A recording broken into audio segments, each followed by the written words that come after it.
بسم الله الرحمن الرحيم. ألف لام را تلك آيات الكتاب المبين إنا أنزلناه قرآنا عربيا لعلكم تعقلون نحن نقص عليك أحسن القصص بما أوحينا إليك هذا القرآن وإن كنت من قبله لمن الغافلين إذ قال يوسف لأبيه يا أبت إني رأيت 11 كوكبا والشمس والقمر رأيتهم لي ساجدين قال يا بني لا تقصص رؤياك على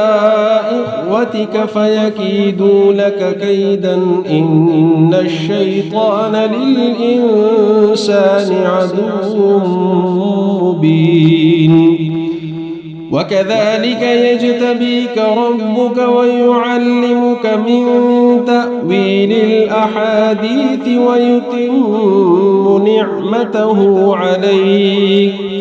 ويتم نعمته عليك وعلى آل يعقوب كما أتمها على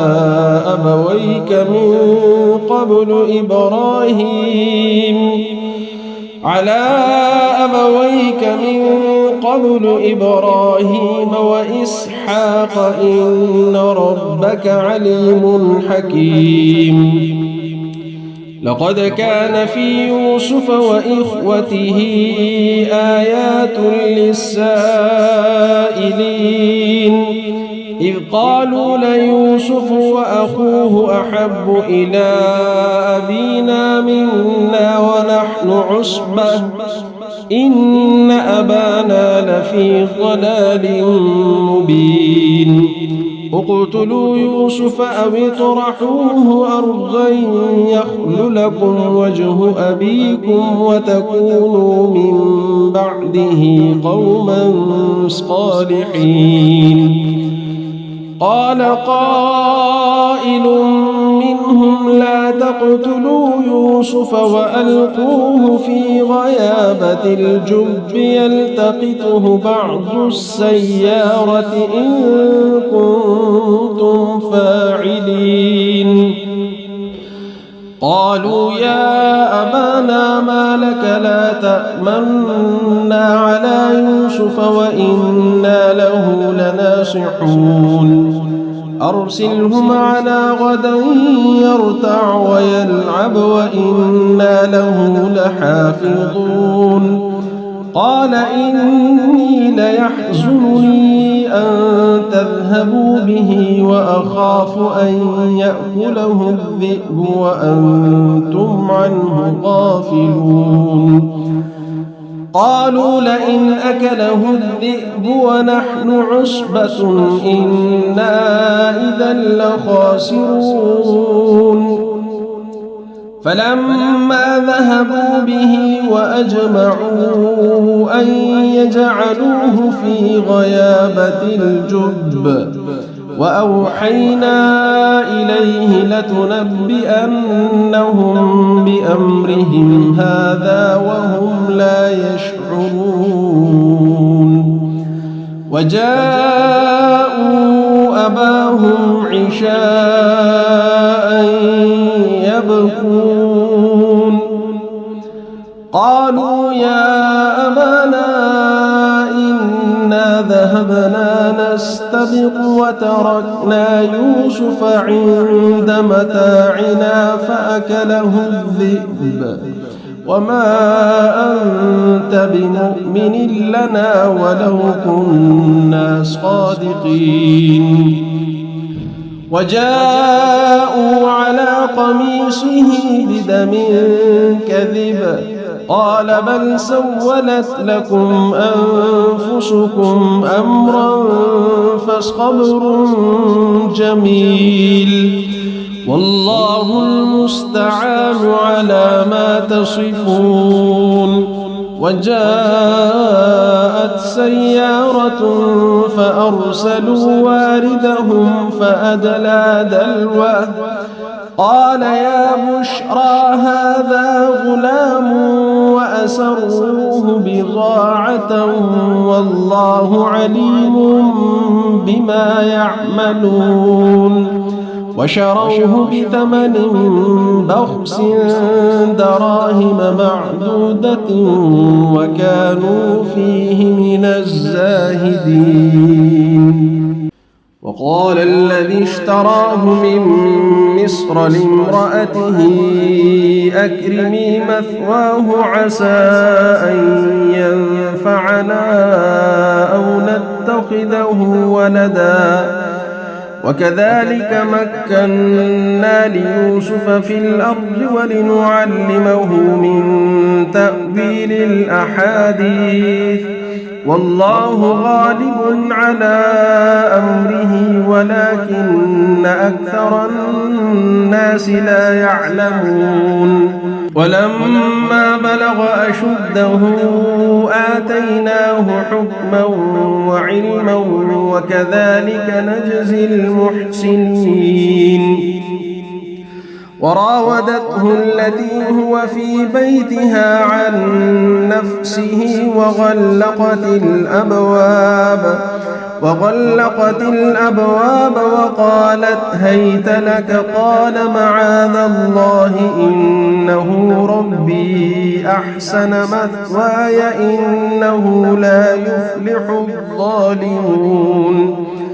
ولقد همت به وهم بها لولا أن رأى برهان ربه كذلك لنصرف عنه السوء والفحشاء إنه من عبادنا المخلصين. واستبق الباب وقدت قميصه من دبر وألف يا سيدها لدى الباب قالت ما جزاء من أراد بأهلك سوءا إلا أن يسجن أو عذاب أليم. قال هي راودتني عن نفسي وشهد شاهد من أهلها إن كان قميصه قد من قبل فصدقت وهو من الكاذبين وإن كان قميصه قد من دبر فكذبت وهو من الصادقين. فلما رأى قميصه قد من دبر قال إنه من كيدكن إن كيدكن عظيم. يوسف أعرض عن هذا واستغفري لذنبك إنك كنت من الخاطئين. وقال نسوة في المدينة امرأة العزيز تراود فتاها عن نفسه قد شغفها حبا إنا لنراها في ضلال مبين. فلما سمعت بمكرهن أرسلت إليهن وأعتدت لهن متكأ وآتت كل واحدة منهن سكينا وقالت اخرج عليهن فلما رأينه أكبرنه وقطعن أيديهن وقلن حاش لله ما هذا بشرا إن هذا إلا ملك كريم. قالت فذلكن الذي لمتنني فيه ولقد راودته عن نفسه فاستعصم ولئن لم يفعل ما آمره ليسجنن وليكون من الصاغرين. قال رب السجن أحب إلي مما يدعونني إليه وإلا تصرف عني كيدهن أصب إليهن وأكن من الجاهلين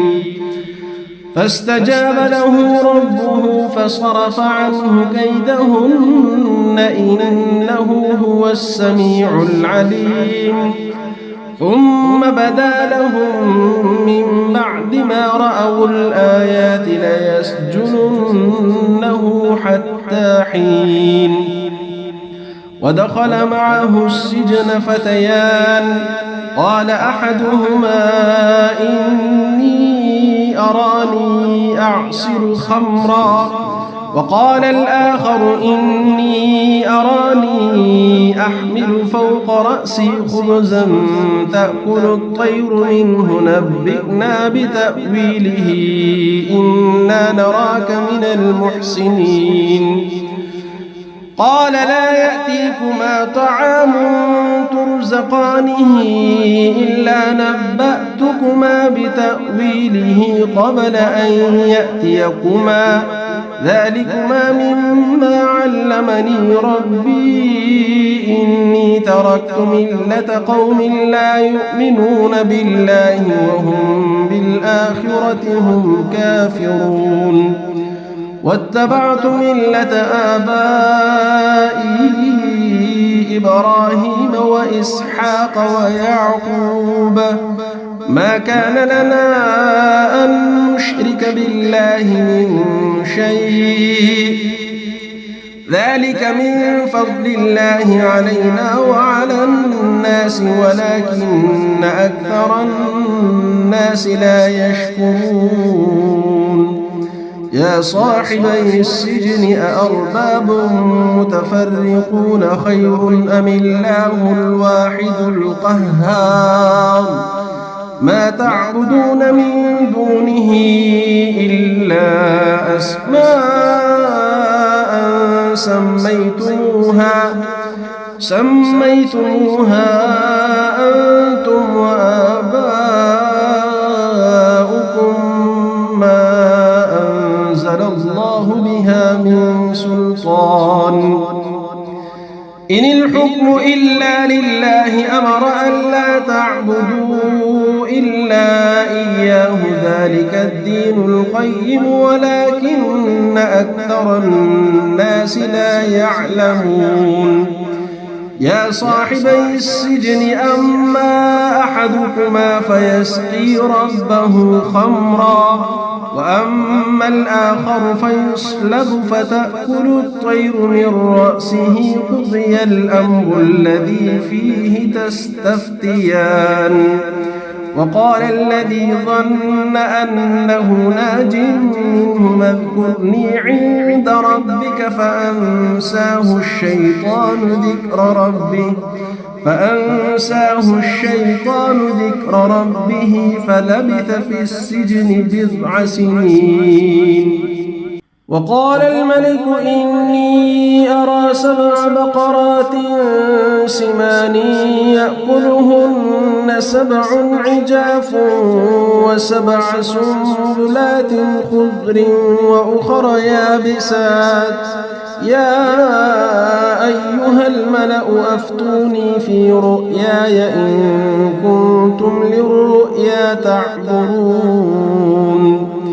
قالوا أضغاث أحلام وما نحن بتأويل الأحلام بعالمين وقال الذي نجا منهما وادكر بعد أمة أنا أنبئكم بتأويله فأرسلون يوسف أيها الصديق أفتنا في 7 بقرات سمان يأكلهن 7 عجاف و7 سنبلات خضر وأخر يابسات لعلي أرجع إلى الناس لعلهم يعلمون قال تزرعون 7 سنين دأبا فما حصدتم فذروه في سنبله إلا قليلا مما تأكلون ثم يأتي من بعد ذلك 7 شداد يأكلن ما قدمتم لهن إلا قليلا مما تحصنون ثم يأتي من بعد ذلك عام فيه يغاث الناس وفيه يعصرون وقال الملك ائتوني به فلما جاءه الرسول قال ارجع إلى ربك فاسأله ما بال النسوة اللاتي قطعن أيديهن إن ربي بكيدهن عليم قال ما خطبكن إذ راوتن يوسف عن نفسه قلن حاش لله ما علمنا عليه من سوء قالت امرأة العزيز الآن حصحص الحق أنا راودته عن نفسه وإنه لمن الصادقين ذلك ليعلم أني لم أخنه بالغيب وأن الله لا يهدي كيد الخائنين وما أبرئ نفسي إن النفس لأمارة بالسوء إلا ما رحم ربي إن ربي غفور رحيم وقال الملك ائتوني به أستخلصه لنفسي فلما كلمه قال إنك اليوم لدينا مكين أمين قال اجعلني على خزائن الأرض إني حفيظ عليم وكذلك مكنا ليوسف في الأرض يتبوأ منها حيث يشاء نصيب برحمتنا من نشاء ولا نضيع أجر المحسنين ولأجر الآخرة خير للذين آمنوا وكانوا يتقون وجاء إخوة يوسف فدخلوا عليه فعرفهم وهم له منكرون ولما جهزهم بجهازهم قال ائتوني بأخ لكم من أبيكم ألا ترون أني أوفي الكيل وأنا خير المنزلين فإن لم تأتوني به فلا كيل لكم عندي ولا تقربون قالوا سنراود عنه أباه وإنا لفاعلون وقال لفتيانه اجعلوا بضاعتهم في رحالهم لعلهم يعرفونها إذا انقلبوا إلى أهلهم لعلهم يرجعون فلما رجعوا إلى أبيهم قالوا يا أبانا منع منا الكيل فأرسل معنا أخانا نكتل وإنا له لحافظون قال هل آمنكم عليه إلا كما أمنتكم على أخيه من قبل فالله خير حافظا وهو أرحم الراحمين ولما فتحوا متاعهم وجدوا بضاعتهم ردت إليهم قالوا يا أبانا ما نبغي هذه بضاعتنا ردت إلينا ونمير أهلنا ونحفظ أخانا ونزداد كيل بعير ذلك كيل يسير قال لن أرسله معكم حتى تؤتون موثقا من الله لتأتونني به إلا أن يحاط بكم فلما آتوه موثقهم قال الله على ما نقول وكيل وقال يا بني لا تدخلوا من باب واحد وادخلوا من أبواب متفرقة وما أغني عنكم من الله من شيء إن الحكم إلا لله عليه توكلت وعليه فليتوكل المتوكلون. ولما دخلوا من حيث أمرهم أبوهم ما كان يغني عنهم من الله من شيء إلا حاجة في نفس يعقوب قضاها وإنه لذو علم لما علمناه ولكن أكثر الناس لا يعلمون. ولما دخلوا على يوسف آوى إليه أخاه قال إني أنا أخوك فلا تبتئس بما كانوا يعملون. فلما جهزهم بجهازهم جعل السقاية في رحل أخيه ثم أذن مؤذن أيتها العير إنكم لسارقون. قالوا وأقبلوا عليهم ماذا تفقدون؟ قالوا نفقد صواع الملك ولمن جاء به حمل بعير وأنا به زعيم. قالوا تالله لقد علمتم ما جئنا لنفسد في الأرض وما كنا سارقين. قالوا فما جزاؤه إن كنتم كاذبين؟ قالوا جزاؤه من وجد في رحله فهو جزاؤه كذلك نجزي الظالمين. فبدأ بأوعيتهم قبل وعاء أخيه ثم استخرجها من وعاء أخيه كذلك كدنا ليوسف ما كان ليأخذ أخاه في دين الملك إلا أن يشاء الله نرفع درجات من نشاء وفوق كل ذي علم عليم. قالوا إن يسرق فقد سرق أخ له من قبل فأسرها يوسف في نفسه ولم يبدها لهم. قال أنتم شر مكانا والله أعلم بما تصفون. قالوا يا أيها العزيز إن له أبا شيخا كبيرا فخذ أحدنا مكانه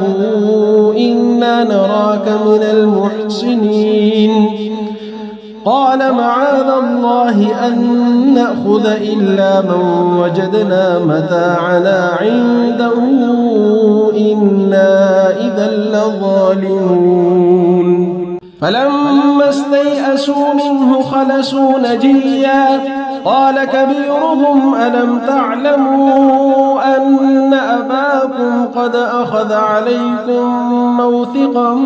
من الله ومن قبل ما فرطتم في يوسف فلن أبرح الأرض حتى يأذن لي أبي أو يحكم الله لي وهو خير الحاكمين. ارجعوا إلى أبيكم فقولوا يا أبانا إن ابنك سرق وما شهدنا إلا بما علمنا وما كنا للغيب حافظين. واسأل القرية التي كنا فيها والعير التي أقبلنا فيها وإنا لصادقون. قال بل سولت لكم أنفسكم أمرا فصبر جميل عسى الله أن يأتيني بهم جميعا إنه هو العليم الحكيم.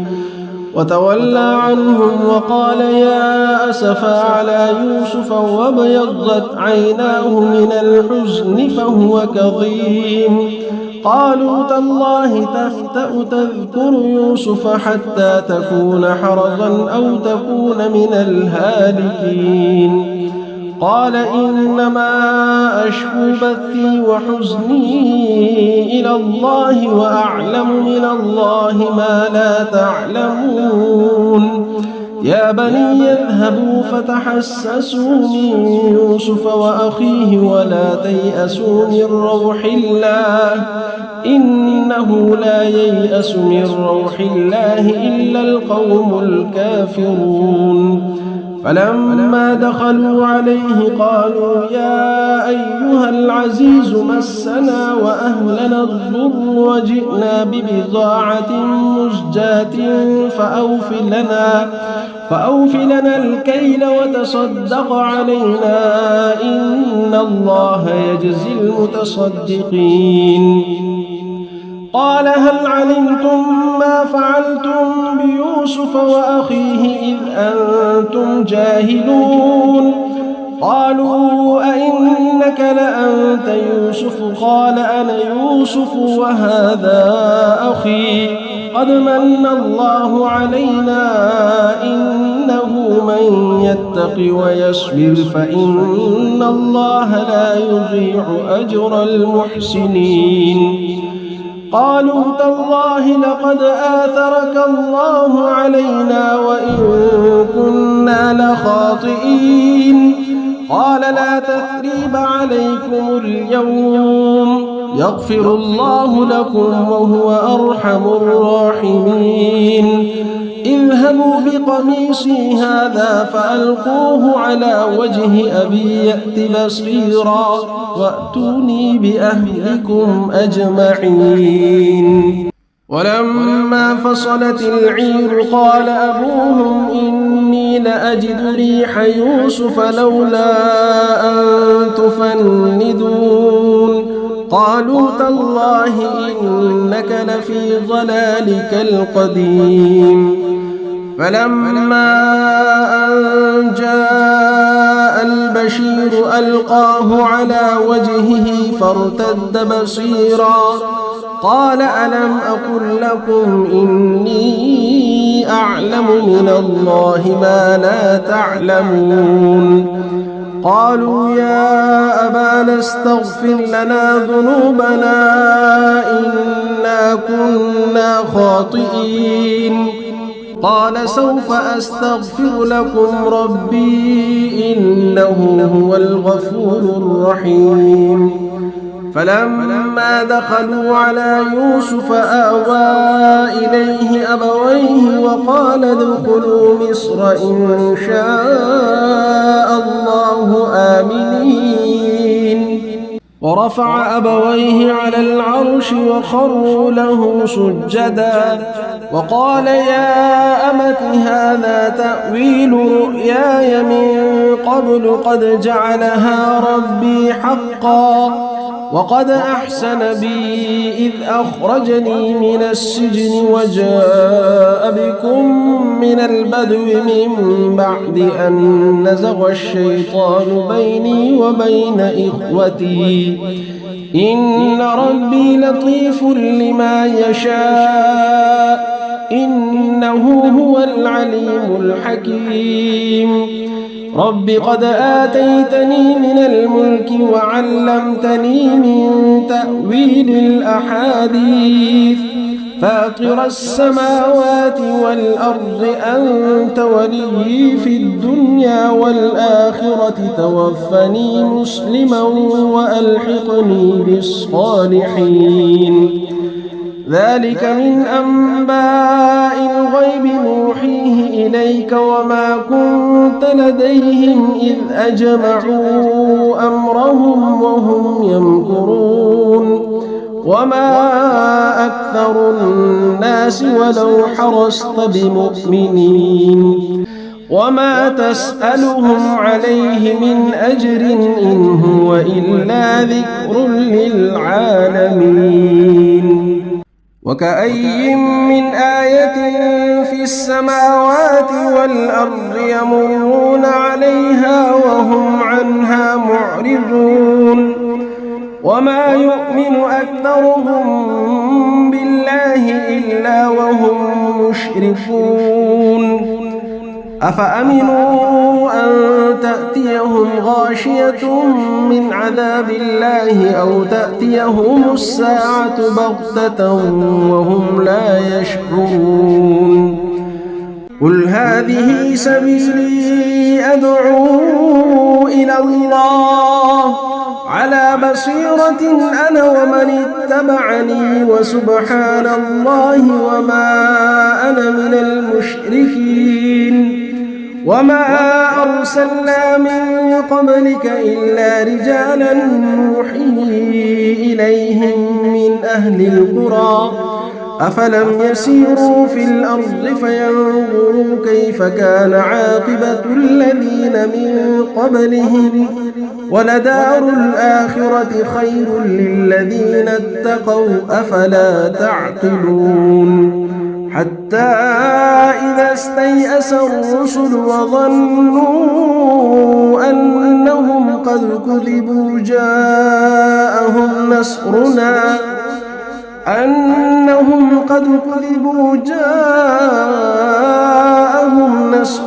فنجي من نشاء ولا يرد بأسنا عن القوم المجرمين لقد كان في قصصهم عبرة لأولي الألباب ما كان حديثا يفترى ولكن تصديق الذي بين يديه وتفصيل كل شيء وهدى ورحمة لقوم يؤمنون. بسم الله الرحمن الرحيم. ألف لام را تلك آيات الكتاب المبين إنا أنزلناه قرآنا عربيا لعلكم تعقلون نحن نقص عليك أحسن القصص بما أوحينا إليك هذا القرآن وإن كنت من قبله لمن الغافلين إذ قال يوسف لأبيه يا أبت إني رأيت 11 كوكبا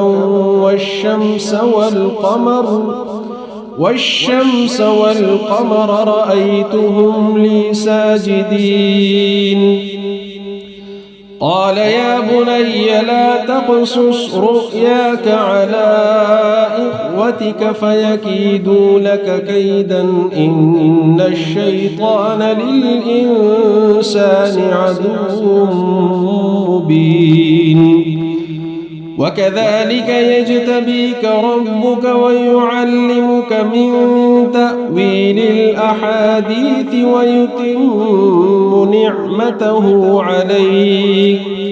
ويتم نعمته عليك وعلى آل يعقوب كما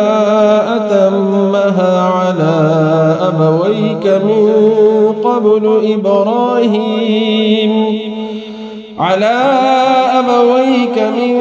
قبل إبراهيم وإسحاق إن ربك عليم حكيم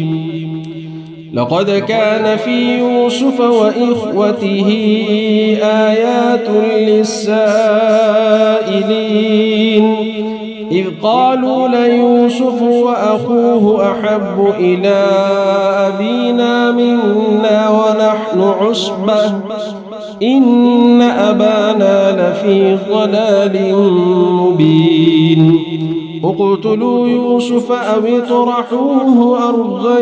يخل لكم وجه أبيكم وتكونوا من بعده قوما صالحين قال قائل منهم لا تقتلوا يوسف وألقوه في غيابة الجب يلتقطه بعض السيارة إن كنتم فاعلين قالوا يا أبانا ما لك لا تأمنا على يوسف وإنا له لناصحون أرسله معنا غدا يرتع ويلعب وإنا له لحافظون قال إني ليحزنني أن تذهبوا به وأخاف أن يأكله الذئب وأنتم عنه غافلون قالوا لئن أكله الذئب ونحن عصبة إنا إذا لخاسرون فلما ذهبوا به وأجمعوا أن يجعلوه في غيابة الجب وأوحينا إليه لتنبئنهم بأمرهم هذا وهم لا يشعرون وجاءوا أباهم عشاء يبكون قالوا يا أبانا إنا ذهبنا نستبق وتركنا يوسف عند متاعنا فأكله الذئب وما أنت بمؤمن لنا ولو كنا صادقين وجاءوا على قميصه بدم كذب قال بل سولت لكم أنفسكم أمرا فصبر جميل والله المستعان على ما تصفون وجاءت سيارة فأرسلوا واردهم فأدلى دلوه قال يا بشرى هذا غلام وأسروه بضاعة والله عليم بما يعملون وشروه بثمن بخس دراهم معدودة وكانوا فيه من الزاهدين وقال الذي اشتراه من مصر لامرأته أكرمي مثواه عسى أن ينفعنا أو نتخذه ولدا وكذلك مكنا ليوسف في الأرض ولنعلمه من تأويل الأحاديث والله غالب على أمره ولكن أكثر الناس لا يعلمون ولما بلغ أشده آتيناه حكما وعلما وكذلك نجزي المحسنين وراودته التي هو في بيتها عن نفسه وغلقت الأبواب وقالت هيت لك قال معاذ الله إنه ربي أحسن مثواي إنه لا يفلح الظالمون ولقد همت به وهم بها لولا أن رأى برهان ربه كذلك لنصرف عنه السوء والفحشاء إنه من عبادنا المخلصين واستبق الباب وقدت قميصه من دبر وألف يا سيدها لدى الباب قالت ما جزاء من أراد بأهلك سوءا إلا أن يسجن أو عذاب أليم قال هي راودتني عن نفسي وشهد شاهد من أهلها إن كان قميصه قد من قبل فصدقت وهو من الكاذبين وإن كان قميصه قد من دبر فكذبت وهو من الصادقين فلما رأى قميصه قد من دبر قال إنه من كيدكن إن كيدكن عظيم يوسف أعرض عن هذا واستغفري لذنبك إنك كنت من الخاطئين وقال نسوة في المدينة امرأة العزيز تراود فتاها عن نفسه قد شغفها حبا إنا لنراها في ضلال مبين فلما سمعت بمكرهن أرسلت إليهن وأعتدت لهن متكأ وآتت كل واحدة منهن سكينا وقالت اخرج عليهن فلما رأينه أكبرنه وقطعن أيديهن وقلن حاش لله ما هذا بشرا إن هذا إلا ملك كريم قالت فذلكن الذي لمتنني فيه ولقد راودته عن نفسه فاستعصم ولئن لم يفعل ما آمره ليسجنن وليكونن من الصاغرين قال رب السجن أحب إلي مما يدعونني إليه وإلا تصرف عني كيدهن أصب إليهن وأكن من الجاهلين فاستجاب له ربه فصرف عنه كيدهن إنه هو السميع العليم ثم بدا لهم من بعد ما رأوا الآيات ليسجننه حتى حين ودخل معه السجن فتيان قال أحدهما إني أراني أعصر خمرا وقال الآخر إني أراني أحمل فوق رأسي خبزا تأكل الطير منه نبئنا بتأويله إنا نراك من المحسنين قال لا يأتيكما طعام ترزقانه إلا نبأتكما بتأويله قبل أن يأتيكما ذلكما مما علمني ربي إني تركت ملة قوم لا يؤمنون بالله وهم بالآخرة هم كافرون واتبعت ملة آبائي إبراهيم وإسحاق ويعقوب ما كان لنا أن نشرك بالله من شيء ذلك من فضل الله علينا وعلى الناس ولكن أكثر الناس لا يشكرون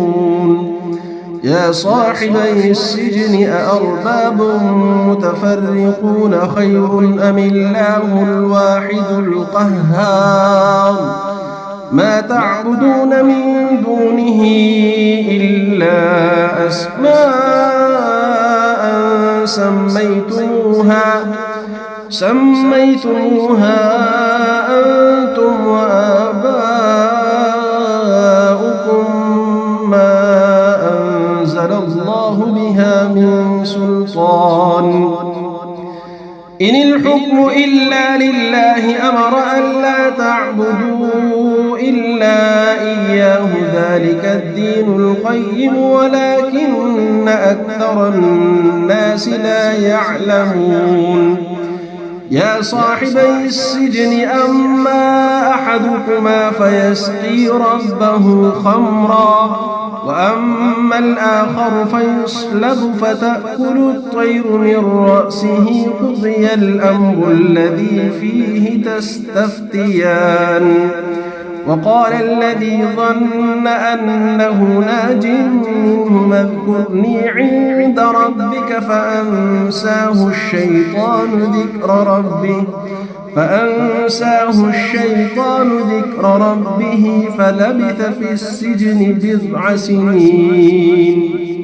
وقال الملك إني أرى 7 بقرات سمان يأكلهن 7 عجاف و7 سنبلات خضر وأخر يابسات يا أيها الملأ أفتوني في رؤياي إن كنتم للرؤيا تعبرون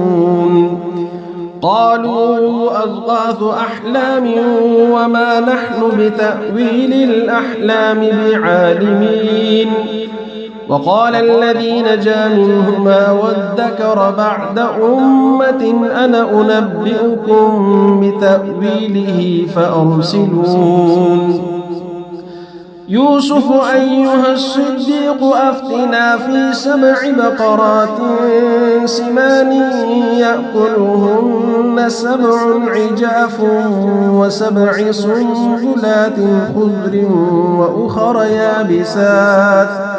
وأخر يابسات لعلي أرجع إلى الناس لعلهم يعلمون قال تزرعون 7 سنين دأبا فما حصدتم فذروه في سنبله إلا قليلا مما تأكلون ثم يأتي من بعد ذلك 7 شداد يأكلن ما قدمتم لهن إلا قليلا مما تحصنون ثم يأتي من بعد ذلك عام فيه يغاث الناس وفيه يعصرون وقال الملك ائتوني به فلما جاءه الرسول قال ارجع إلى ربك فاسأله ما بال النسوة اللاتي قطعن أيديهن إن ربي بكيدهن عليم قال ما خطبكن إذ راوتن يوسف عن نفسه قلن حاش لله ما علمنا عليه من سوء قالت امرأة العزيز الآن حص الحق أنا راودته عن نفسه وإنه لمن الصادقين ذلك ليعلم أني لم أخنه بالغيب وأن الله لا يهدي كيد الخائنين وما أبرئ نفسي إن النفس لأمارة بالسوء إلا ما رحم ربي إن ربي غفور رحيم وقال الملك ائتوني به أستخلصه لنفسي فلما كلمه قال إنك اليوم لدينا مكين أمين قال اجعلني على خزائن الأرض إني حفيظ عليم وكذلك مكنا ليوسف في الأرض يتبوأ منها حيث يشاء نصيب برحمتنا من نشاء ولا نضيع أجر المحسنين ولأجر الآخرة خير للذين آمنوا وكانوا يتقون وجاء إخوة يوسف فدخلوا عليه فعرفهم وهم له منكرون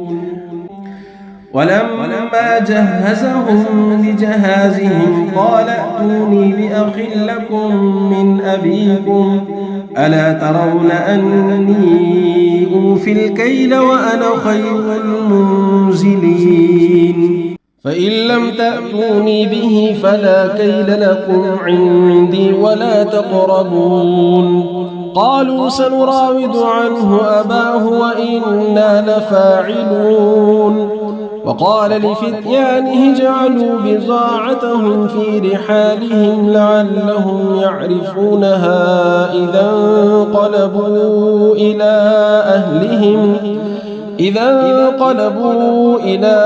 أهلهم لعلهم يرجعون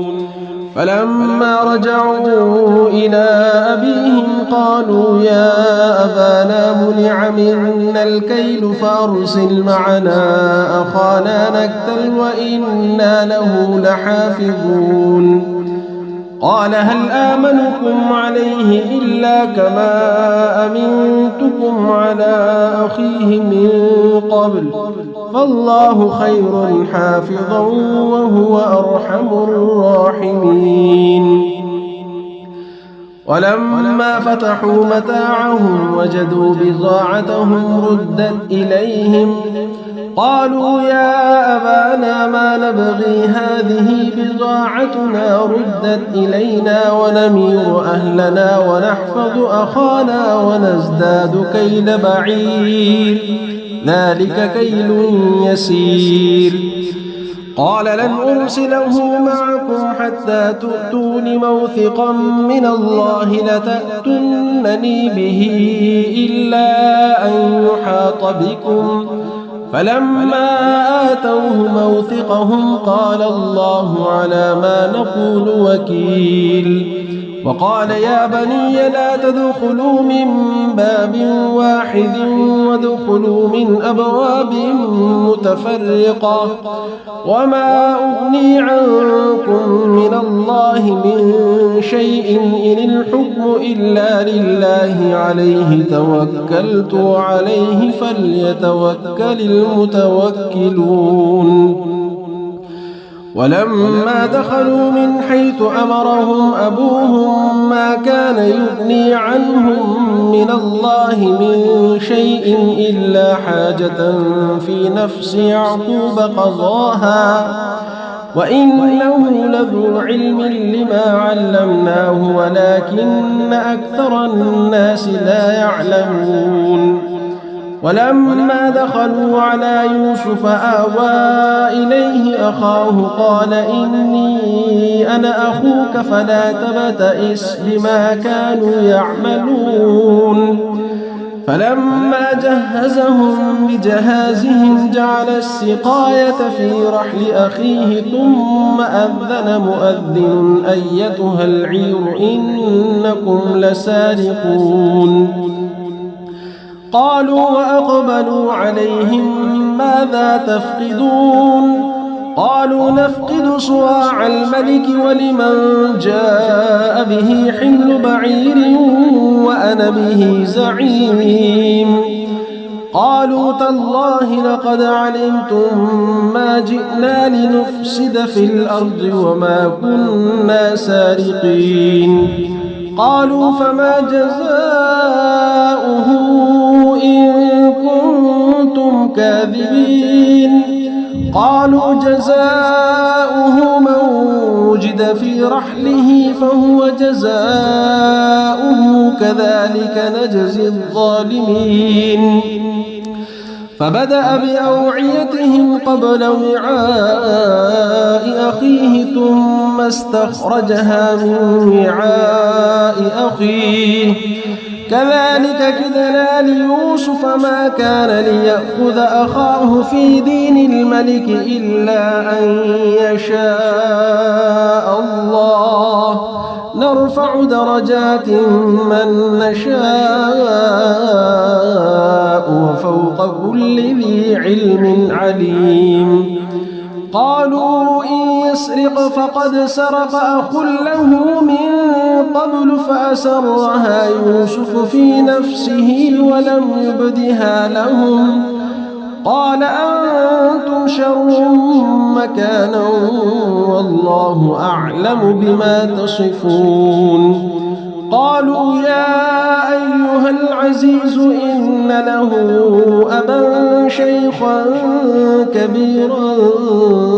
فخذ أحدنا مكانه إنا نراك من المحسنين. قال معاذ الله أن نأخذ إلا من وجدنا متاعنا عنده إنا إذا لظالمون. فلما استيئسوا منه خلصوا نجيا قال كبيرهم ألم تعلموا أن أباكم قد أخذ عليكم موثقا من الله ومن قبل ما فرطتم في يوسف فلن أبرح الأرض حتى يأذن لي أبي أو يحكم الله لي وهو خير الحاكمين. ارجعوا إلى أبيكم فقولوا يا أبانا إن ابنك سرق وما شهدنا إلا بما علمنا وما كنا للغيب حافظين. واسأل القرية التي كنا فيها والعير التي أقبلنا فيها وإنا لصادقون. قال بل سولت لكم أنفسكم أمرا فصبر جميل عسى الله أن يأتيني بهم جميعا إنه هو العليم الحكيم. وتولى عنهم وقال يا أسفا على يوسف وابيضت عيناه من الحزن فهو كظيم. قالوا تالله تفتأ تذكر يوسف حتى تكون حرضا أو تكون من الهالكين. قال إنما أشكو بثي وحزني إلى الله وأعلم من الله ما لا تعلمون. يا بني اذهبوا فتحسسوا من يوسف وأخيه ولا تيأسوا من روح الله إنه لا ييأس من روح الله إلا القوم الكافرون. فلما دخلوا عليه قالوا يا أيها العزيز مسنا وأهلنا الضر وجئنا ببضاعة مزجاة فأوف لنا الكيل وتصدق علينا إن الله يجزي المتصدقين. قال هل علمتم ما فعلتم بيوسف وأخيه إذ أنتم جاهلون؟ قالوا أئنك لأنت يوسف؟ قال أنا يوسف وهذا أخي قد من الله علينا إنه من يتق ويصبر فإن الله لا يضيع أجر المحسنين. قالوا تالله لقد آثرك الله علينا وإن كنا لخاطئين. قال لا تثريب عليكم اليوم يغفر الله لكم وهو أرحم الراحمين. اذهبوا بقميصي هذا فألقوه على وجه أبي يأت بصيرا وأتوني بأهلكم أجمعين. ولما فصلت العير قال أبوهم إني لأجد ريح يوسف لولا أن تفندون. قالوا تالله إنك لفي ضلالك القديم. فلما أن جاء البشير ألقاه على وجهه فارتد بصيرا قال ألم أقل لكم إني أعلم من الله ما لا تعلمون. قالوا يا أبانا استغفر لنا ذنوبنا إنا كنا خاطئين. قال سوف أستغفر لكم ربي إنه هو الغفور الرحيم فلما دخلوا على يوسف آوى إليه أبويه وقال ادخلوا مصر إن شاء الله آمنين ورفع أبويه على العرش وخروا له سجدا وقال يا أمت هذا تأويل رؤياي من قبل قد جعلها ربي حقا وقد أحسن بي إذ أخرجني من السجن وجاء بكم من البدو من بعد أن نزغ الشيطان بيني وبين إخوتي إن ربي لطيف لما يشاء إنه هو العليم الحكيم رب قد آتيتني من الملك وعلمتني من تأويل الأحاديث فاطر السماوات والأرض أنت ولي في الدنيا والآخرة توفني مسلما وألحقني بالصالحين ذلك من أنباء الغيب نوحيه إليك وما كنت لديهم إذ أجمعوا أمرهم وهم يمكرون وما أكثر الناس ولو حرصت بمؤمنين وما تسألهم عليه من أجر إن هو إلا ذكر للعالمين وكأي من آية في السماوات والأرض يمرون عليها وهم عنها معرضون وما يؤمن أكثرهم بالله إلا وهم مشركون أفأمنوا أن تأتيهم غاشية من عذاب الله أو تأتيهم الساعة بغتة وهم لا يشعرون قل هذه سبيلي أدعو إلى الله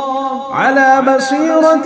أنا ومن اتبعني وسبحان الله وما أنا من المشركين وما أرسلنا من قبلك إلا رجالا نوحي إليهم من أهل القرى أفلم يسيروا في الأرض فينظروا كيف كان عاقبة الذين من قبلهم ولدار الآخرة خير للذين اتقوا أفلا تعقلون حتى إذا استيأس الرسل وظنوا أنهم قد كذبوا جاءهم نصرنا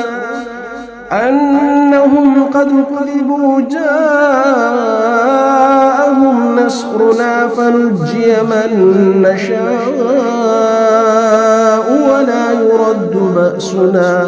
ولا يرد بأسنا عن القوم المجرمين لقد كان في قصصهم عبرة لأولي الألباب ما كان حديثا يفترى ولكن تصديق الذي بين يديه وتفصيل كل شيء وهدى ورحمة لقوم يؤمنون بسم الله الرحمن الرحيم ألف لام را تلك آيات الكتاب المبين إنا أنزلناه قرآنا عربيا لعلكم تعقلون نحن نقص عليك أحسن القصص بما أوحينا إليك هذا القرآن وإن كنت من قبله لمن الغافلين إذ قال يوسف لأبيه يا أبت إني رأيت 11 كوكبا والشمس والقمر رأيتهم لي ساجدين قال يا بني لا تقصص رؤياك على إخوتك فيكيدوا لك كيدا إن الشيطان للإنسان عدو مبين وكذلك يجتبيك ربك ويعلمك من تأويل الأحاديث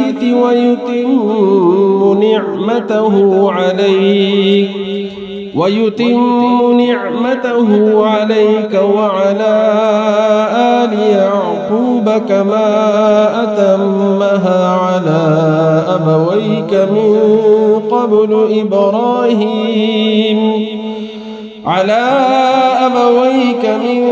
قبل إبراهيم وإسحاق إن ربك عليم حكيم لقد كان في يوسف وإخوته آيات للسائلين إذ قالوا ليوسف وأخوه أحب إلى أبينا منا ونحن عصبة إن أبانا لفي ضلال مبين اقتلوا يوسف أو اطرحوه أرضا يخل لكم وجه أبيكم وتكونوا من بعده قوما صالحين قال قائل منهم لا تقتلوا يوسف وألقوه في غيابة الجب يلتقطه بعض السيارة إن كنتم فاعلين قالوا يا أبانا ما لك لا تأمنا على يوسف وإنا له لناصحون أرسله معنا غدا يرتع ويلعب وإنا له لحافظون قال إني ليحزنني أن تذهبوا به وأخاف أن يأكله الذئب وأنتم عنه غافلون قالوا لئن أكله الذئب ونحن عصبة إنا إذا لخاسرون فلما ذهبوا به وأجمعوا أن يجعلوه في غيابة الجب وأوحينا إليه لتنبئنهم بأمرهم هذا وهم لا يشعرون وجاءوا أباهم عشاء يبكون قالوا يا أبانا إنا ذهبنا نستبق وتركنا يوسف عند متاعنا فأكله الذئب وما أنت بمؤمن لنا ولو كنا صادقين وجاءوا على قميصه بدم كذب قال بل سولت لكم أنفسكم أمرا فصبر جميل والله المستعان على ما تصفون وجاءت سيارة فأرسلوا واردهم فأدلى دلوه قال يا بشرى هذا غلام وأسروه بضاعة والله عليم بما يعملون وشروه بثمن بخس دراهم معدودة وكانوا فيه من الزاهدين وقال الذي اشتراه من مصر لامرأته أكرمي مثواه عسى أن ينفعنا أو نتخذه ولدا وكذلك مكنا ليوسف في الأرض ولنعلمه من تأويل الأحاديث والله غالب على أمره ولكن أكثر الناس لا يعلمون ولما بلغ أشده آتيناه حكما وعلما وكذلك نجزي المحسنين وراودته التي هو في بيتها عن نفسه وغلقت الأبواب وقالت هيت لك قال معاذ الله إنه ربي أحسن مثواي إنه لا يفلح الظالمون ولقد همت به وهم بها لولا أن رأى برهان ربه كذلك لنصرف عنه السوء والفحشاء إنه من عبادنا المخلصين واستبق الباب وقدت قميصه من دبر وألف يا سيدها لدى الباب قالت ما جزاء من أراد بأهلك سوءا إلا أن يسجن أو عذاب أليم قال هي راودتني عن نفسي وشهد شاهد من أهلها إن كان قميصه قد من قبل فصدقت وهو من الكاذبين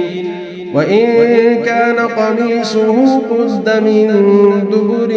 فكذبت وهو من الصادقين فلما رأى قميصه قد من دبر قال إنه من كيدكن إن كيدكن عظيم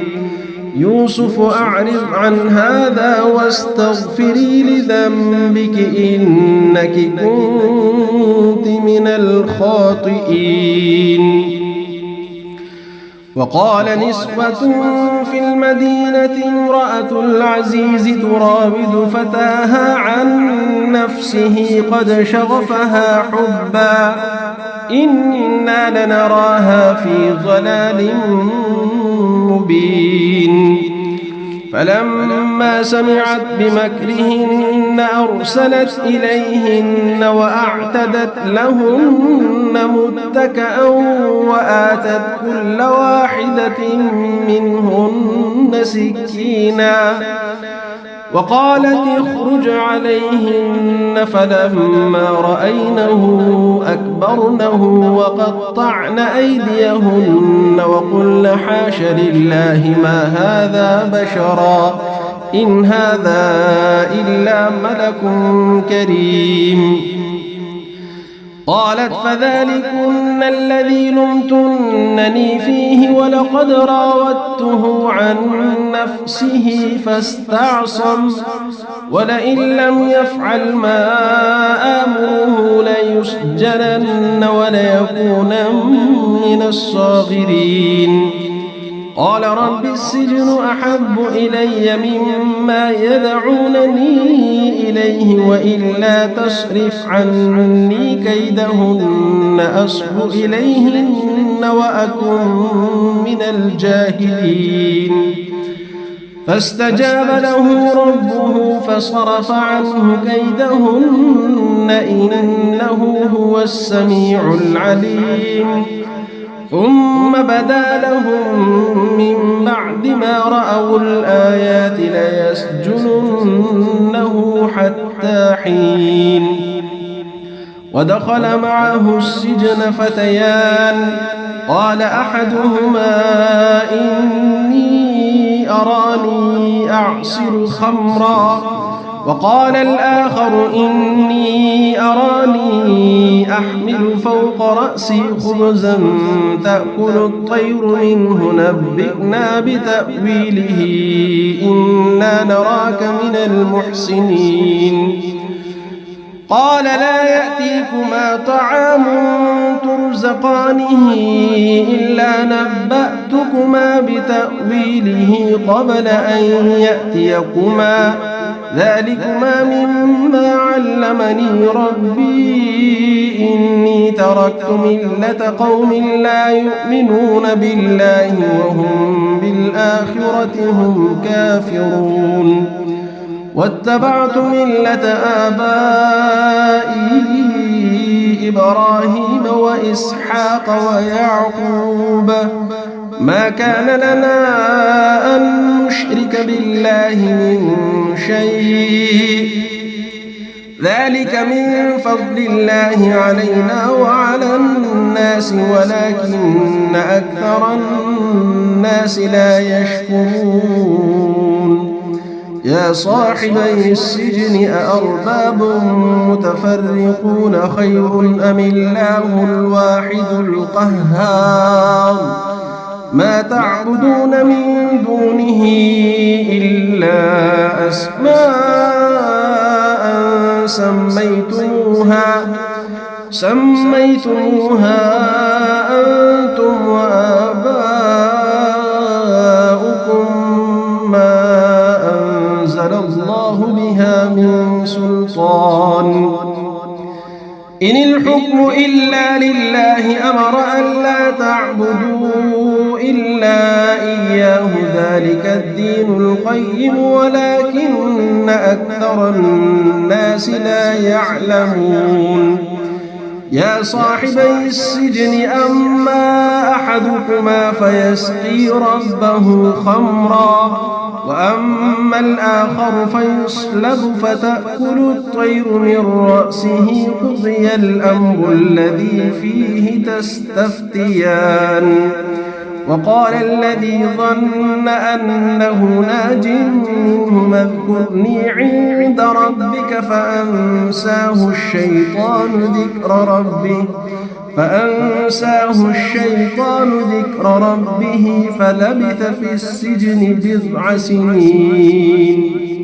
وقال الملك إني أرى 7 بقرات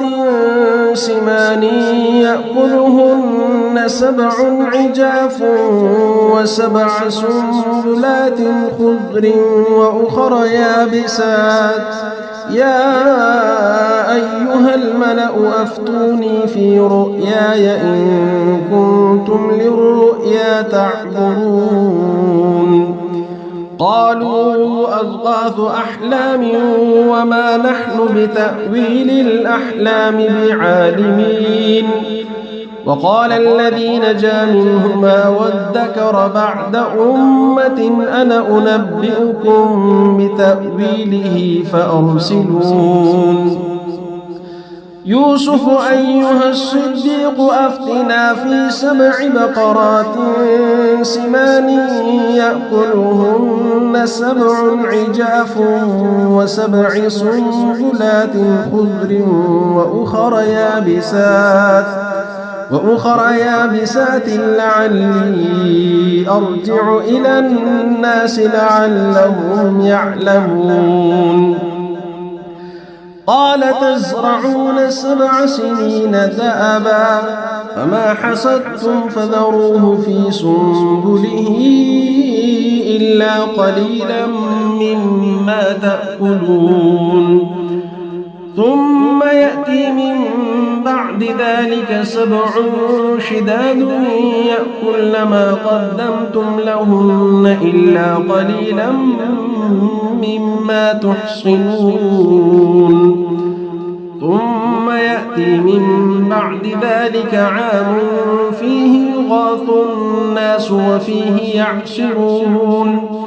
وقال الملك ائتوني به فلما جاءه الرسول قال ارجع إلى ربك فاسأله ما بال النسوة اللاتي قطعن أيديهن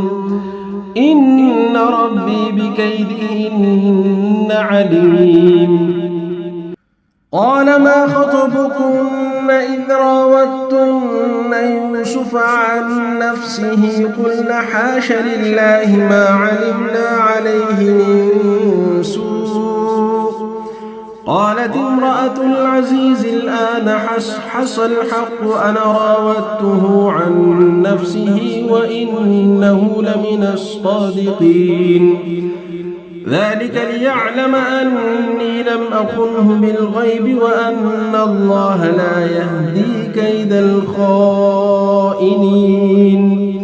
وما أبرئ نفسي إن النفس لأمارة بالسوء إلا ما رحم ربي إن ربي غفور رحيم.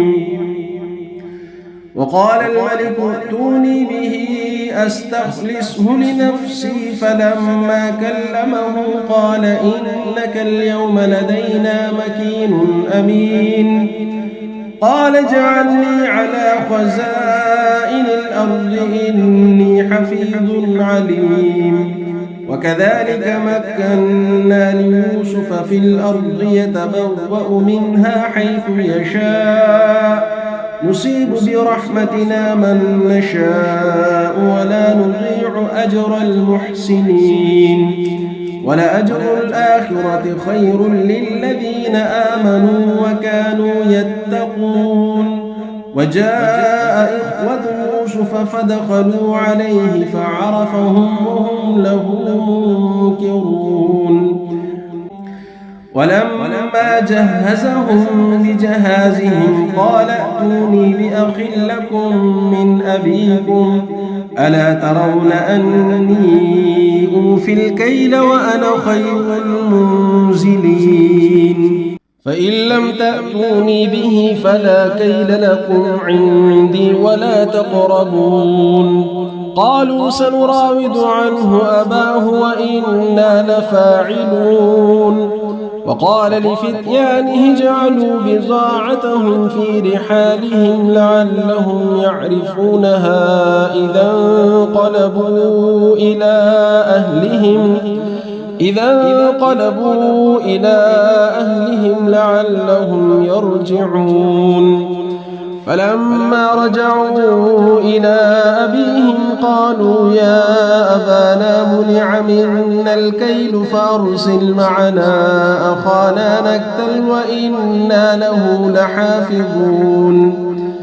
قال هل آمنكم عليه إلا كما أمنتكم على أخيه من قبل فالله خير حافظا وهو أرحم الراحمين. ولما فتحوا متاعهم وجدوا بضاعتهم ردت إليهم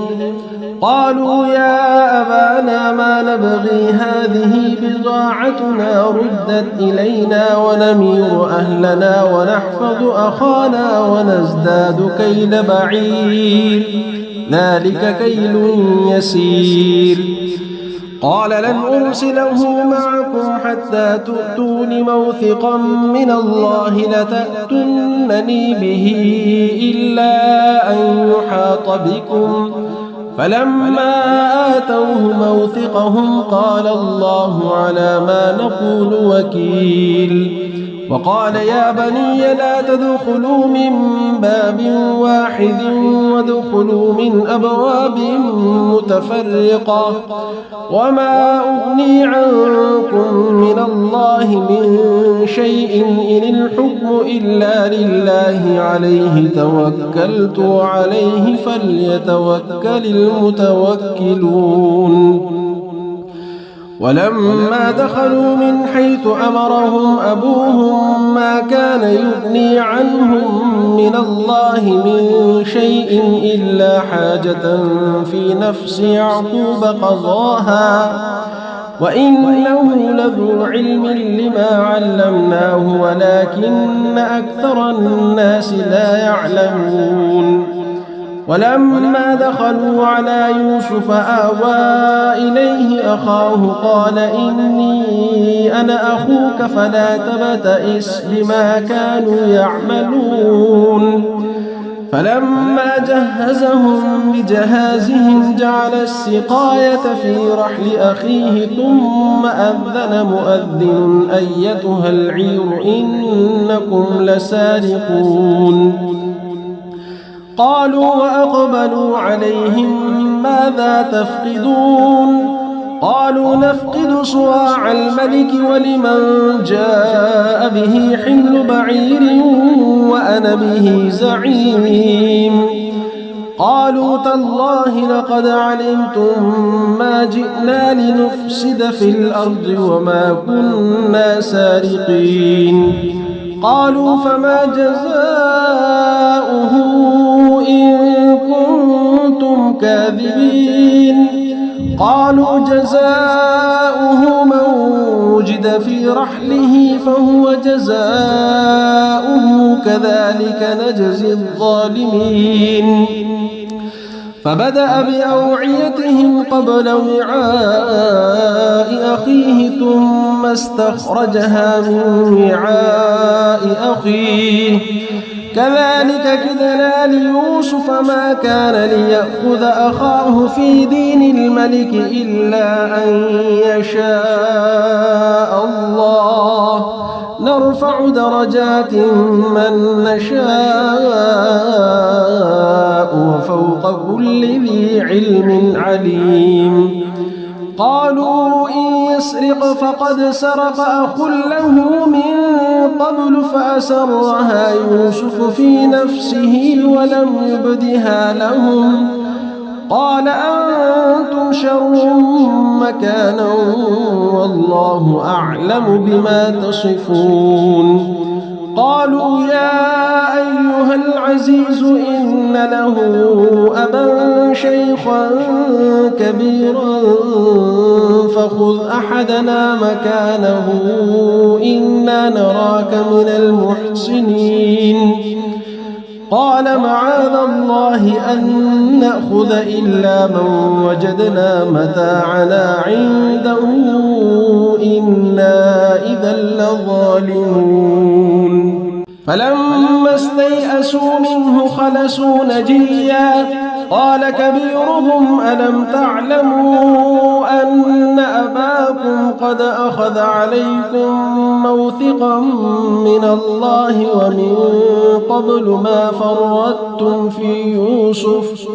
فلن أبرح الأرض حتى يأذن لي أبي أو يحكم الله لي وهو خير الحاكمين ارجعوا إلى أبيكم فقولوا يا أبانا إن ابنك سرق وما شهدنا إلا بما علمنا وما كنا للغيب حافظين واسأل القرية التي كنا فيها والعير التي أقبلنا فيها وإنا لصادقون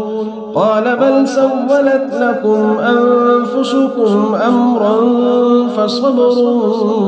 جميل عسى الله أن يأتيني بهم جميعا إنه هو العليم الحكيم وتولى عنهم وقال يا أسفا على يوسف وابيضت عيناه من الحزن فهو كظيم قالوا تالله تفتأ تذكر يوسف حتى تكون حرضا أو تكون من الهالكين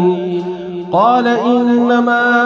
أشكو بثي وحزني إلى الله وأعلم من الله ما لا تعلمون يا بني اذهبوا فتحسسوا من يوسف وأخيه ولا تيأسوا من روح الله إنه لا ييأس من روح الله إلا القوم الكافرون فلما دخلوا عليه قالوا يا أيها العزيز مسنا وأهلنا الضر وجئنا ببضاعة مزجاة فأوف لنا الكيل وتصدق علينا إن الله يجزي المتصدقين.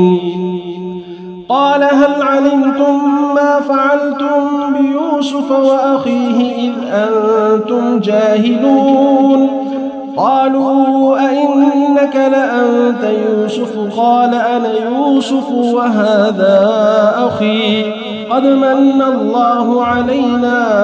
إنه من يتق ويصبر فإن الله لا يضيع أجر المحسنين. قالوا تالله لقد آثرك الله علينا وإن كنا لخاطئين. قال لا تثريب عليكم اليوم يغفر الله لكم وهو أرحم الراحمين.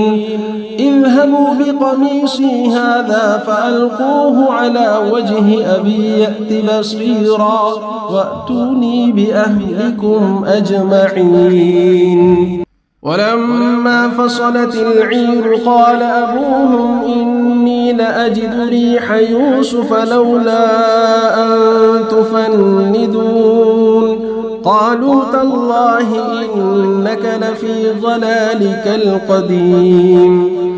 فلما أن جاء البشير ألقاه على وجهه فارتد بصيرا قال ألم أقل لكم إني أعلم من الله ما لا تعلمون. قالوا يا أبانا استغفر لنا ذنوبنا إنا كنا خاطئين. قال سوف أستغفر لكم ربي إنه هو الغفور الرحيم. فلما دخلوا على يوسف آوى إليه أبويه وقال ادخلوا مصر إن شاء الله آمنين.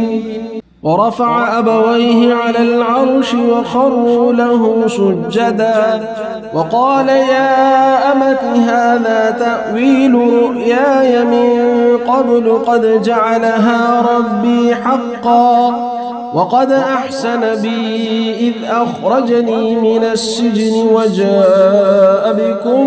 من البدو من بعد أن نزغ الشيطان بيني وبين إخوتي إن ربي لطيف لما يشاء إنه هو العليم الحكيم.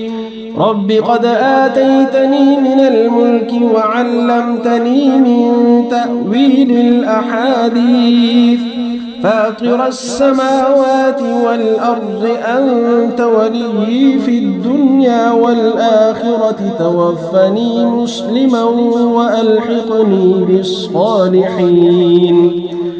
ذلك من أنباء الغيب نوحيه إليك وما كنت لديهم إذ أجمعوا أمرهم وهم يمكرون.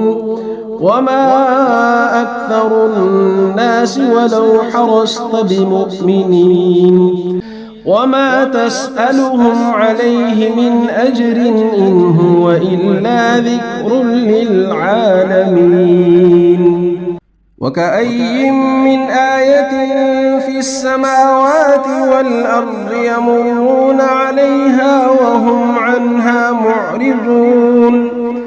وما يؤمن أكثرهم بالله إلا وهم مشركون. أفأمنوا أن تأتيهم غاشية من عذاب الله أو تأتيهم الساعة بغتة وهم لا يشعرون. قل هذه سبيلي أدعو إلى الله على بصيرة أنا ومن اتبعني وسبحان الله وما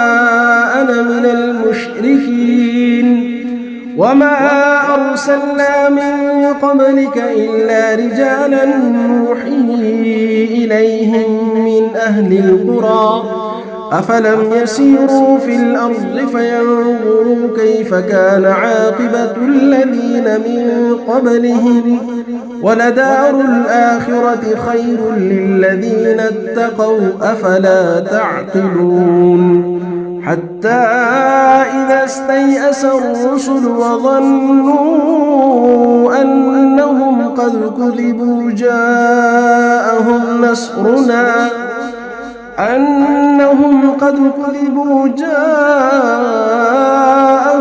نصرنا فنجي من نشاء ولا يرد بأسنا عن القوم المجرمين لقد كان في قصصهم عبرة لأولي الألباب ما كان حديثا يفترى ولكن تصديق الذي بين يديه وتفصيل كل شيء وهدى ورحمة لقوم يؤمنون